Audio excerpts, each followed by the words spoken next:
દેવ ઉઠી અગિયારસનું ધાર્મિક દ્રષ્ટિએ ઘણું જ મહત્વ રહેલું છે।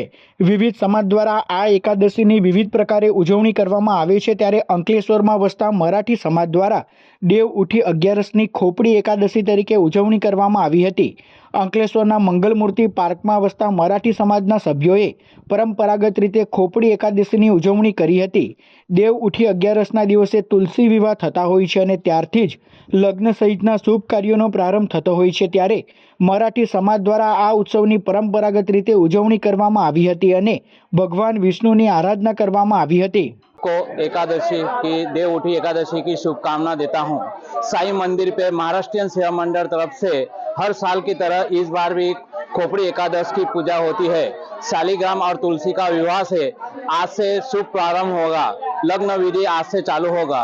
इसी तरह से चतुर्मास का समाप्त होकर देव आज उठते हैं और कल से शुभ प्रारंभ में विवाह स्टार्ट होता है। यही शुभकामना सबको एकादशी की।